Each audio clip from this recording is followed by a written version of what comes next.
अब जो हरिवंश शरणागत है वो ध्यान से सुने। जो हरिवंश उपासक है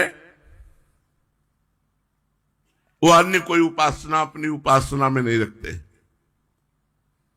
हम शालिग्राम भगवान रखते थे, चक्र का चिन्ह इतने बड़े बड़े, कई शालिग्राम से सन्यास में भी। तो गुरुदेव ने पूछा कुछ उपासना करते हो? हमने कहा शालिग्राम भगवान रखते हैं। तो उनका हटा दो। सत्य मानिए, एक सेकंड के लिए संशय नहीं आया। और जो राधा नाम प्रदान किया उसके पहले ही जब उन्होंने पूछा शालिग्राम हटा दिया, हम कहा मुरारी से कहा, मुरारी बहुत पहले से जुड़े हैं, मुरारी से कहा कि आप शालिग्राम भगवान की व्यवस्था करवा दीजिए किसी ऐसे वैष्णव के द्वारा जो सेवित कर। तो उन्होंने व्यवस्था करवा दी। वो जो महाराज जी ने जब पूछा हट गए, हम कहा जी, तब राधा नाम हमको दिया।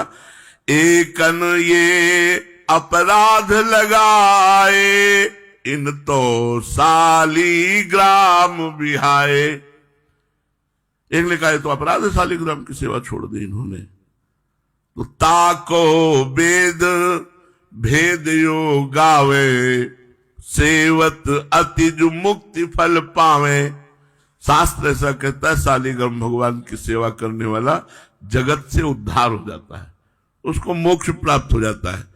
लेकिन वृंदावन जो पासन जिनके, श्यामा श्याम इष्ट अति तिनके, उनको मोक्ष तो चाहिए नहीं, इनको तो श्यामा श्याम चाहिए। तो बोले फिर शालिग्राम की उपासना जो वैष्णव जन सेवन करते हैं उनको दे देनी चाहिए, अपनी उपासना में शालिग्राम को नहीं विराजमान रखना चाहिए।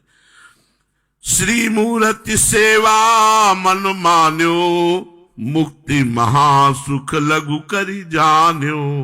जो प्रिया प्रीतम के उपासक उनको प्रिया प्रीतम ही उपासना में रखना चाहिए।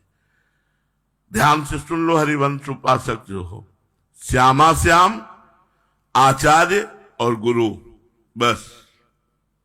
गुरु जी ने जिन्होंने श्यामा श्याम को दिया, जिन आचार्य से जोड़ा, जो मंत्र दिया, आचार्य जिन्होंने श्यामा श्याम को प्रकट किया हमारे लिए, और श्यामा श्याम बस।